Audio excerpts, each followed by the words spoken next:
the Wasp's Nest. This pub looks even more disreputable than the Golden Lion in Baker Street. Ah, yes, this is... Aha!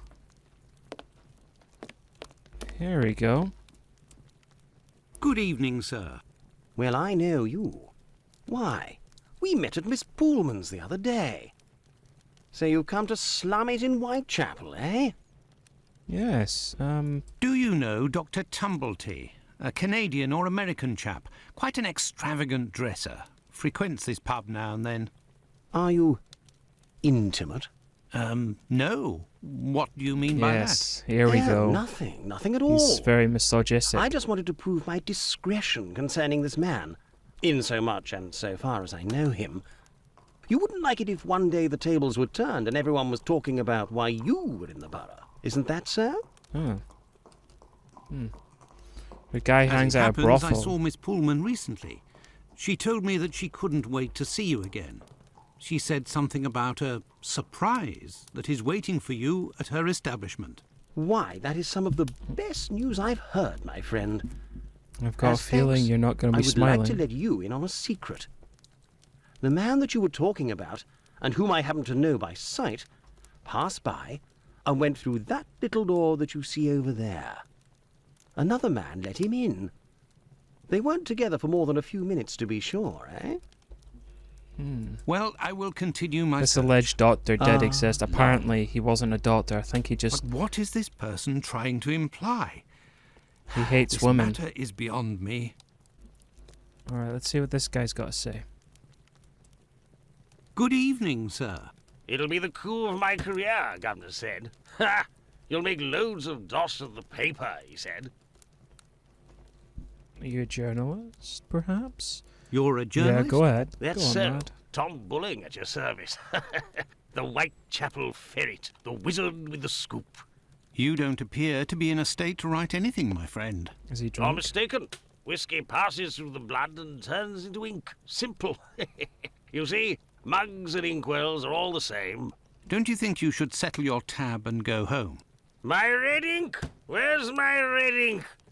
I won't even pay half a halfpenny if they don't return my red ink. It's my blood you hear. Very well, I'll be on my way. Alright, let's see. Hello, Oi, lady. what'll it be to drink, Gav? Okay, let's talk to the barman. Let's see what you got. Leave me alone. I bet this miserable act, the bloke that mopes there, will do a runner and leave me with the unpaid bill. Tumblety. I've been told that Dr. Tumblety might be found around here. Where is he? that so? I don't do a roll call of all the drunkards here. I've got my hands full just making sure I get their money. Don't Okay. people pay when they order? Nah, look at that little scribbler there. Completely dead drunk. Tonight's tally is about as long as his arm. If he skips out, I'll be in for a guinea almost. Oof. Goodbye, my friend. Oi, that's it. This is the sink where the barmaid puts the glasses to soak. Look, red ink. What's that doing here? The bottle is closed. There must still be some ink inside, and it looks like a glass. The barmaid must have put ink into the sink by mistake. Right, do I get in your way? Me? Alright. If you'll excuse me, sir. Sorry, geezer. There you go. You're the best. The boss told me. My red ink. There you go, I mate. found your red ink, my friend. You should settle up and head home. Thank you, my friend, thank you. The spring-heeled phantom will be revived. What? Wait. Hold on.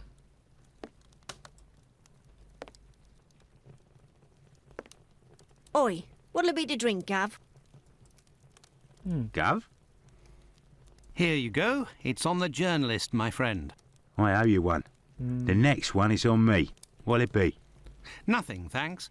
But I may need your help. Listen, Yeah, my who's friend. behind the door? I would like you to let me On the in the second door floor. over there. You're a bobby? A peeler? Absolutely not, my friend. I am a doctor. Fine. I owe you this at least. There's a bloke behind that door there. No pity Bluto. Let's just say he wants to lay low for a moment. So I don't think he'll be opening the door just now. Unless... Tell him you have word from Squibby. That'll open the door. But who can say what'll happen when the door closes? Goodbye, my friend. Oi, that's it. Alright. Sorry, mate. Let me in. I have news from Squibby. But stay calm. And who are you? Where's Squibby? He's out. To be honest, Sure we know him. excellent. Can you... You know about gas? I'm afraid not. I am a doctor. Useless. Then I ain't interested. You can be leaving now. But if I find out who snitched to the peelers, I'll find you. Got it? But I can pay you for... Keep your coins for the paupers, or one of the gas boys who ain't afraid of nothing and knows how to hold his tongue. You bring him to me. I'll meet with you.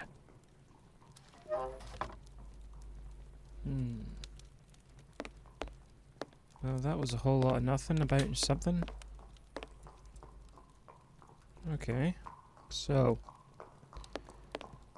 what are we concluded? We need to be a gas man. Not a man with gas, but just an average gas man. Let's see if the police can help. Good evening. I hope I'm not disturbing you. Not at all, Doctor. This man, Mr. Richardson, is a witness to the horrid affair at 29 Hanbury Street, Man, the his eyes murder are, of Annie his Chapman. eyes, man. We are discussing the relevance of his testimony. He's got awful red eyes. You're probably not in a position to discuss it with me, but I would like to know more about what you call the relevance of this young man's testimony. Oh, there's no secrecy.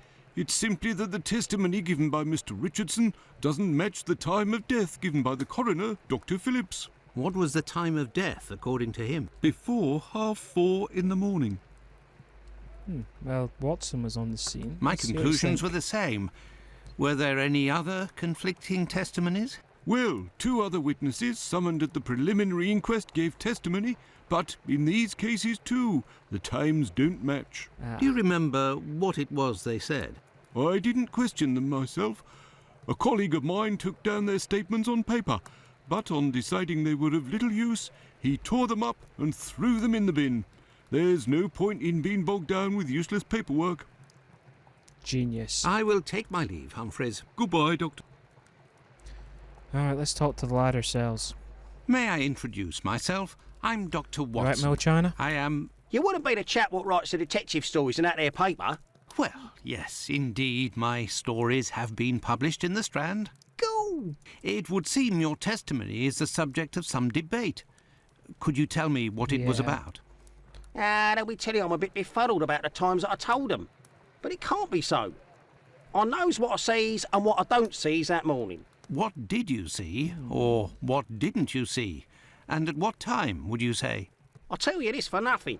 It's me old mum who lives at the house where the body was found out back in the garden. Okay. She has her shop at the bottom to the right of the stairs. Alright. Her door was broken down not too far back because it's a real zoo it is. Okay. Right.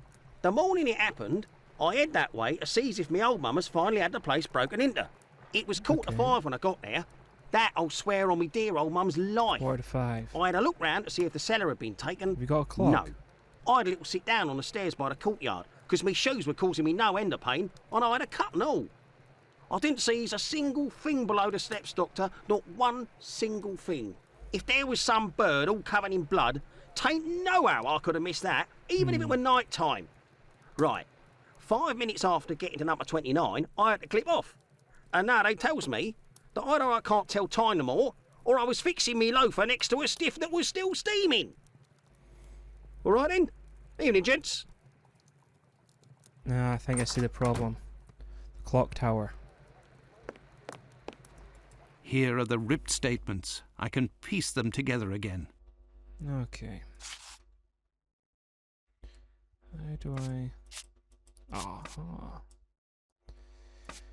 Alright, let's see.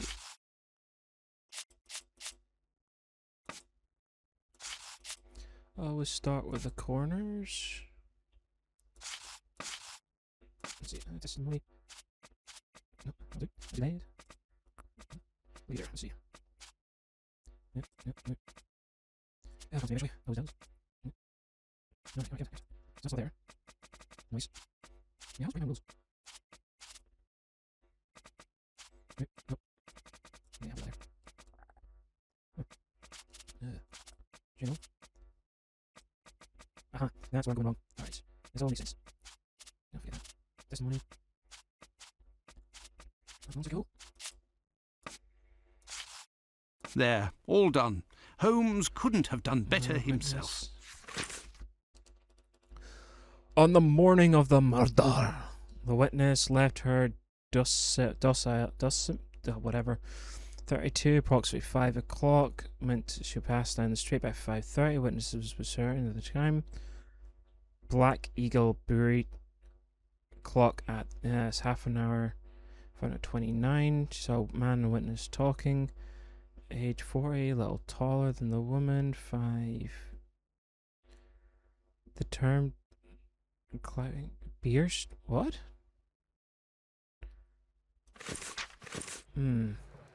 Alright.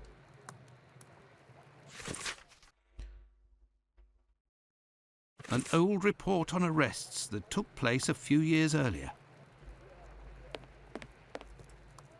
Yes, Doctor? So, how far along are the investigations into these I'm two saying you're recent closer murders? than ever. Everyone around here believes both crimes were committed by the same man. But as for the Hanbury Street and Bucks Row crimes, nobody has heard or seen a thing.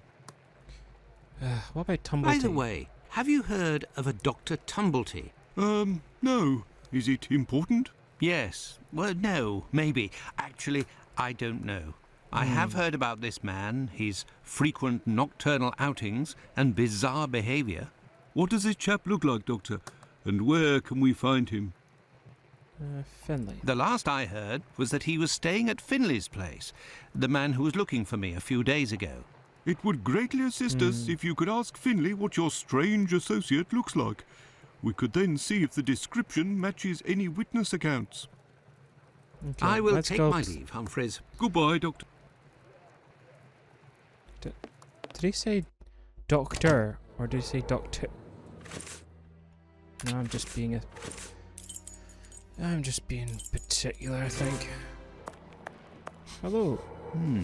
There is a strong smell of gas. It seems to be coming from the abandoned building. Deeply concerning. Good evening, Finley. How are you? Oh, good evening, Doctor. So. And you? It smells of gas here. You might say, Doctor. Without wanting to speak ill of the force, I have to wonder if the police are up to something. What do you mean? Well, I was outside yesterday evening when the light went out at my place, and a gas smell came from the abandoned building across from my place. And a minute later, the police arrived and were snooping all around like it was them who hit the gas before arriving. Perhaps. Oh. Have things sorted themselves That's out why with your strange Petty didn't tenant? want anything to Don't do with talk him. about it, Doctor. That man is truly bizarre. Go on. He goes to the most sordid locations once night falls. 3 days ago, my wife told me she saw him come in with blood-stained clothes and a fearsome look. Okay, what does this guy look like? Interesting. That's deeply concerning. What does he look like, and how old is he?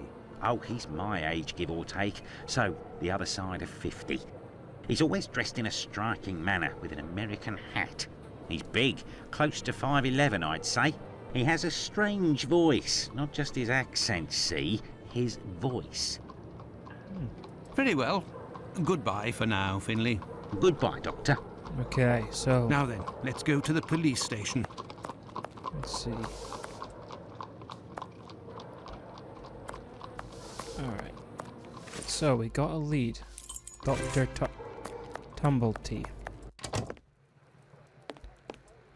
At least we Yes, got Doctor. some. At least we're going somewhere with it. Tumblety is a man around 5'11", about 55 years old, extravagantly dressed and with a rather distinctive voice. He boards at Finley's. You should know where that is, as the police were there only yesterday. Their arrival coincided with a strange gas leak. Ah, yes, I know where you mean. Go ahead. Indeed, there was an odd affair with the gas. It was rather unsettling. We were searching for a well-known scoundrel who was ratted out by Squibby, the chap we followed and saved from the pack a few days ago. Oh, it This was him. thug, no pity Bluto, must have been in the abandoned building in question. But there was no sign of him when we arrived. Furthermore, an inspector said that, given the smell, the thingamabob that supplies gas to the building was probably damaged. So we took no risks and were called away somewhere else. Did you not bother to report it or try I to will get it take fixed? my leave, Humphreys. Goodbye, Doctor.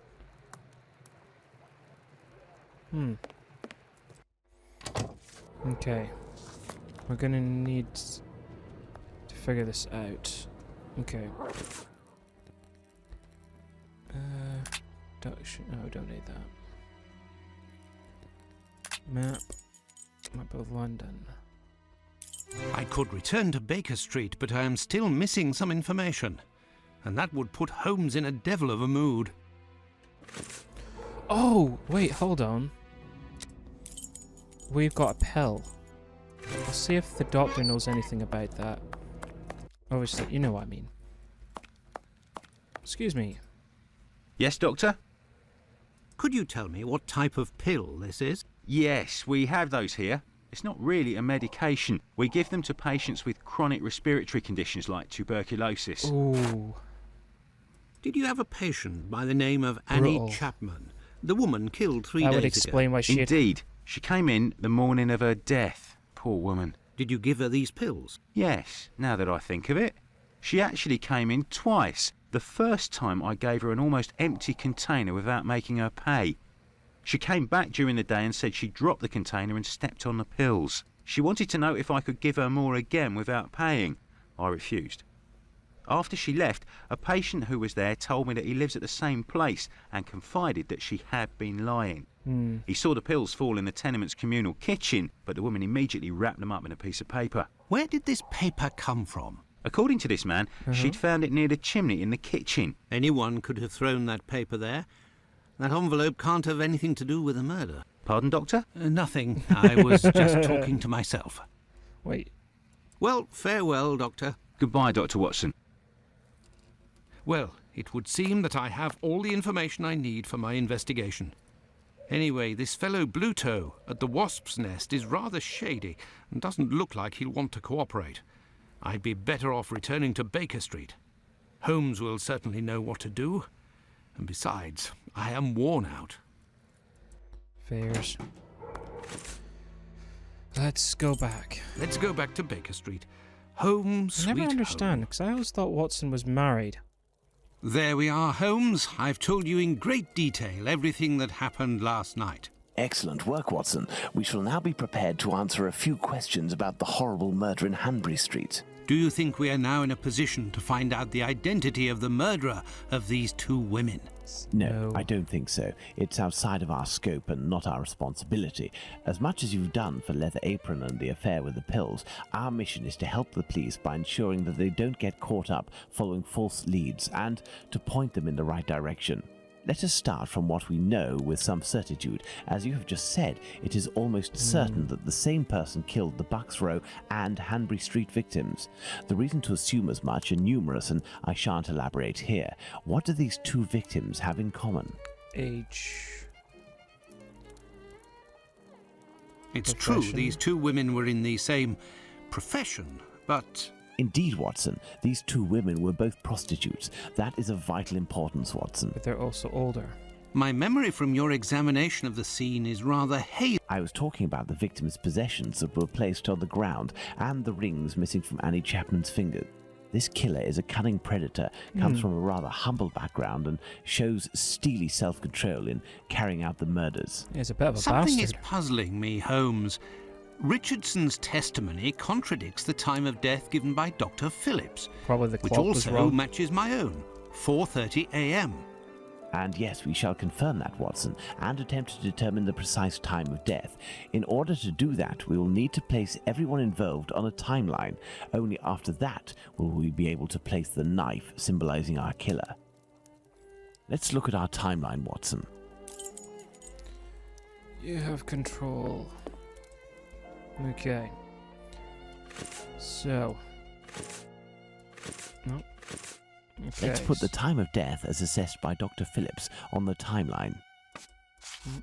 4:30. The assessment of the time of the murder given by Dr. Phillips and yourself, Watson, 4:30 a.m.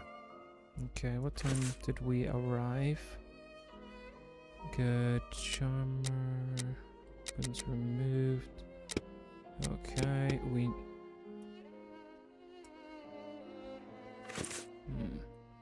We left the station at 6 o'clock and it took us 20 minutes to arrive at Hanbury Street. It's about 6:20. Our arrival at the scene occurred at around 6:20. Given the distance separating the two locations, 2 we hours. can deduce that the corpse wasn't discovered after 6 o'clock and therefore that the murder must have been committed before.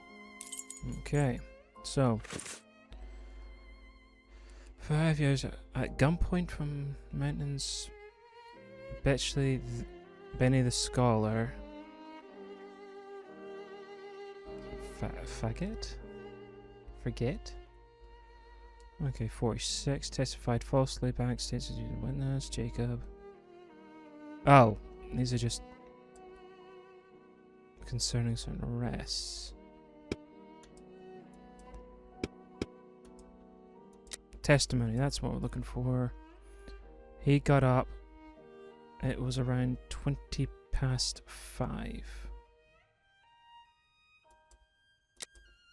Okay.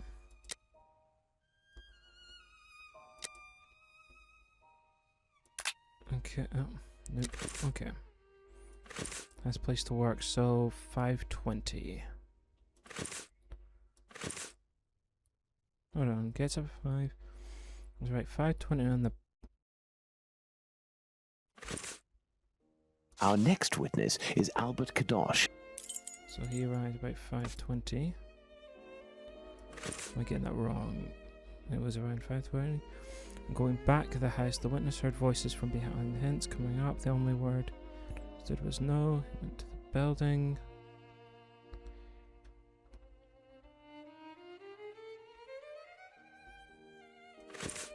So it would be fine.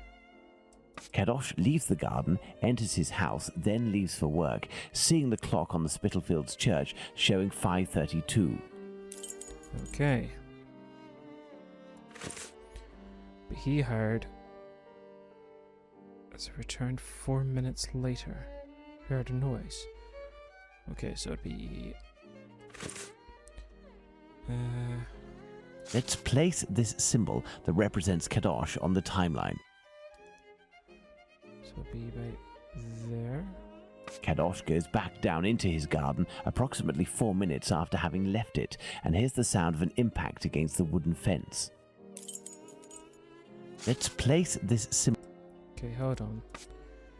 Is in his garden for a few minutes.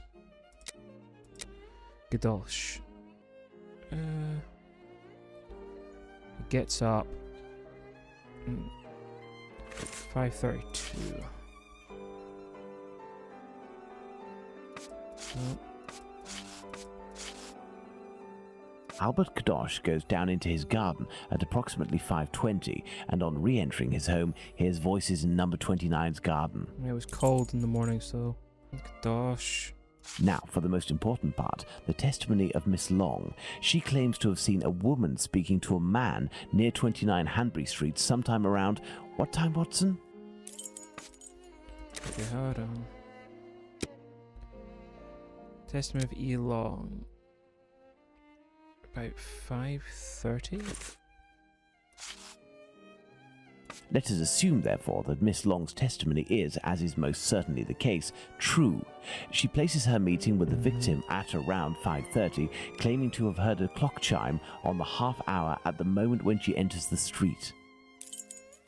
Okay. So what's this? There.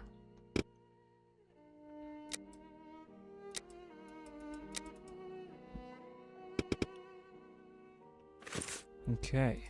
Gosh. Use this doc. Ah, there we go. Now, let's put the Richardsons' arrival I and was being an departure idiot. times on the timeline.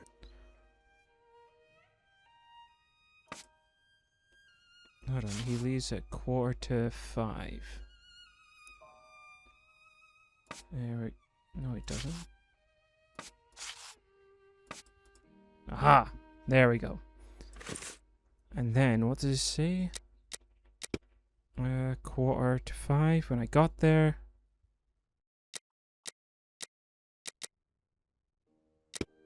Indeed, my testimony. It's a bit of a befuddled. I'll tell you this, my old mum lives at the back of the shop. At the back, she was shop. It was a real Zeus. Okay. 4:45 when I got there. I look around, so no one had been robbed. No.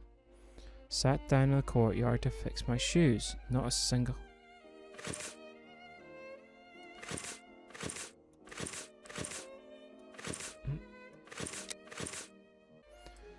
Alright.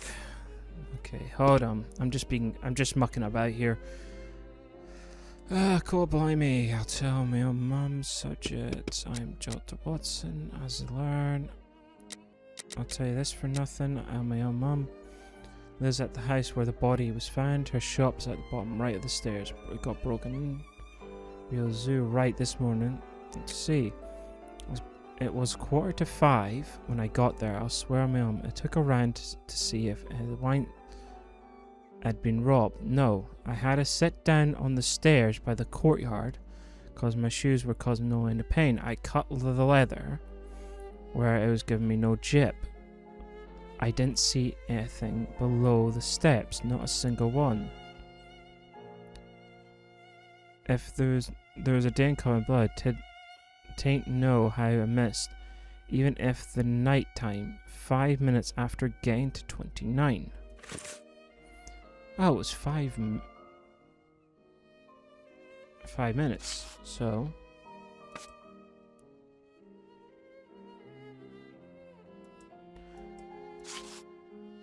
Despite the great respect I have for Dr. Phillips and the value I place on our friendship, my deepest conviction is that both of you are mistaken and that Richardson is in the right and that these two testimonies put down in writing It's just have because it real was worth. cold.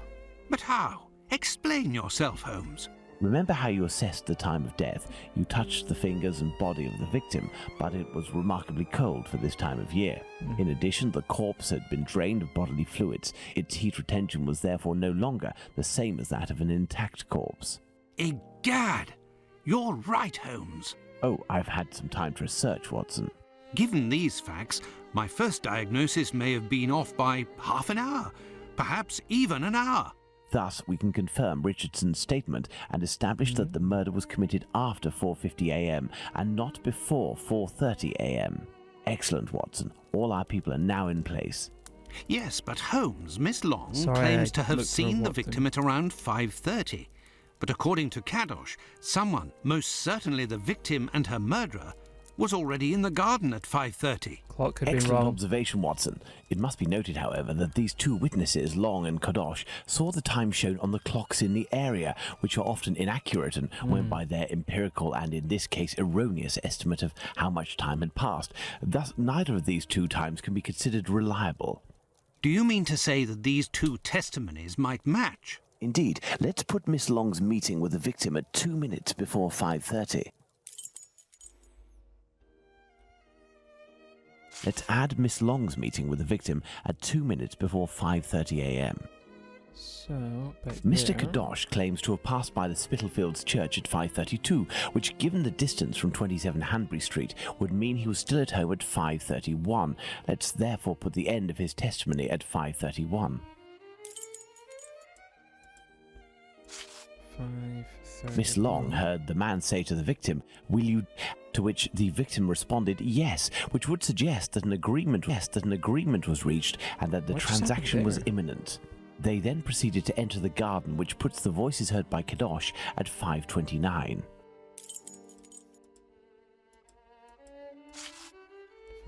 5:29. We had thought that Kadosh had left 27 Hanbury Street at 5:31 after having heard an impact against the fence. Thus, 2 minutes passed between the moment when Kadosh entered the house after having been in the garden the first time and the moment when he returns to go out again and leave for work. How long did he estimate this interval to be? 3 to 4 minutes.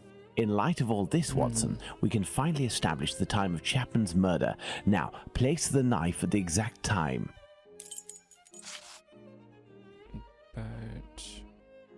Now then, taking into account that the local clock isn't exact and that a young man was off by a minute or two in his estimations of his comings and goings, we can confirm Miss Long's testimony and place the time of the crime at approximately 5:30. But in that case, Holmes, the man that Miss Long saw is none other than... That's right, Watson. It was the Whitechapel killer. To think that Miss Long and Kadosh were only a few feet away from him. Indeed, Watson. no Had idea. Miss Long passed just a little closer to the victim and her assassin, or had the young Kadosh popped his head over the fence out of curiosity, the killer would most certainly already be behind bars. Yeah, That's a some bummer. stroke of luck he had there. I couldn't agree more, Watson. But his luck didn't end there, given the mutilations inflicted upon this poor woman. What must be considered above all is the killer's obvious wish to remove one and only one specific organ. The womb. His surgery pinpointed the exact spot, avoiding superfluous incisions. This suggests the man possesses at least a minimal anatomical knowledge. Are you suggesting a doctor or a butcher? Perhaps, but the possibilities are still too broad to conclude with any certainty. Now for the motive. Despite my almost complete lack of practical experience on the subject, I have a rather precise idea of the usefulness of a uterus and a vagina. Nonetheless, once they are separated from their usual envelope, I am more circumspect as to the uses one can make of them. What do you think, Watson? We need a board, Watson. Of course. Right. Specimen for study. Black magic. Trophy. Money. No, everything. Had no money. Cannibalism. Perhaps it was intended as a study specimen. I have little faith in that theory. Hardly anything was taken from the Bucks Row victim. So, no. Let's see. Money? Money, quite simply. Even if this motive seems incongruous, we're in no position to deny or affirm it until we know whether a market for human organs exists. Oh, okay. Ritual, so black magic? Black magic? Watson, this line of investigation is far too vague. We don't have a single clue in support of such a motive. We can eliminate this hypothesis.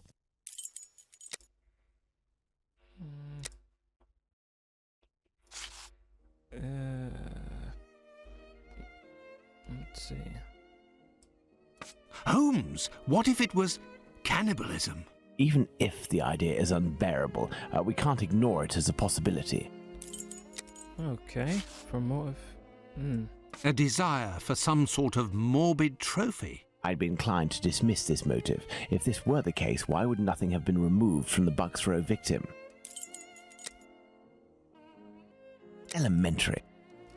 What emerges from these possible motives for having removed the uterus Yeah, I from know the I said second twice, victim but what can is you that do? they I implied that tried. the killer could have carried out the same didn't see. thing on the Bucks Row victim, yet didn't. This brings us to a terrible conclusion. Our killer has evolved in the space of only a few days, and if that's the case, had he already struck before the first murder to which we attribute him? And if the killer strikes again, what atrocity awaits his next victim? We have to stop him, Holmes. We shall do our Indeed. best. This recent business of jars filled with formalin and of the American doctor might be a lead. Watson, inquire among medical circles to ascertain if there is a black market for human organs. The chances are slim, but this must be pursued. Okay. Very well. What about you, Holmes? I will send word to Inspector Aberline regarding our recent conclusions. I should also like to become a gas man and pay a visit to Bluto at the Wasp's Nest. Understood, Holmes. I think one of my old university colleagues who works at the London hospital will be able to help me. I shall write him a note at once. He should be able to see me during the day. Afterwards, shall we meet here? Yes, Watson. See you later, and good luck.